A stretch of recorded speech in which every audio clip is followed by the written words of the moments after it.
Hi friends, Rashmika Mandanna గారు నటించిన the girl friend cinema చూశాను. చాలా బాగుంది ఫ్రెండ్స్, చాలా మంచి సినిమా. ఇది మసాలా కమర్షియల్ సినిమా కాదు, ఒక లవ్ స్టోరీ అనమాట. హీరో ఏంటంటే అర్జున్ రెడ్డి టైప్, ఒక టాక్సిక్ మెంటాలిటీ అనమాట.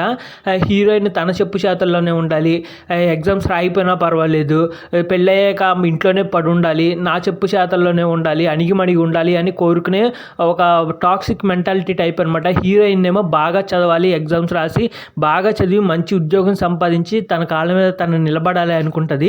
వీళ్ళిద్దరూ ప్రేమలో పడతాడనమాట. వాడి గుప్పెట్లోంచి, వాడి వల్లలోంచి ఈ అమ్మాయి ఎలా తప్పించుకుంది అనేది సినిమా చాలా బాగుందనమాట. చివరిలో హీరో సైకోలా మారిపోతాడు.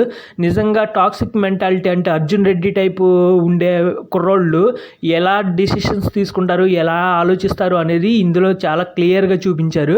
ఆ అమ్మాయి తప్పించుకునే విధానం, ఆ అమ్మాయి మారే విధానం కూడా చాలా బాగుందనమాట. సినిమాలో నెగిటివ్స్ ఏంటంటే తండ్రి పాత్ర నాకు కొంచెం నచ్చలేదు. మరి ఎవరిని ఇన్స్పైర్ అయ్యి తీసుకున్నారో కానీ కష్ట సమయంలో ఆ పాపకి తండ్రి తోడుగా ఉండుంటే బాగుండేది అనిపించింది, కానీ అలా చూపించలేదు. అలాగే ఇంకో నెగిటివ్ ఏంటంటే చివరిలో ఆ టాక్సిక్ మెంటాలిటీ ఉన్న హీరో కానీ పడేసి వార్నింగ్ ఇస్తుంది, పడేసి కొట్టబోతుంది అనమాట. కొట్టుంటే సినిమా ఇంకా హైలైట్గా ఉండేది. చాలా బాగుందన్నమాట సినిమా. మీలో ఎవరైనా చూడాలని ఉంటే చూడండి. ఇందులో ఫైట్స్ ఉండవు, మసాలా సీన్స్ ఏమీ ఉండవు అనమాట. మంచి లవ్ స్టోరీ ఇది.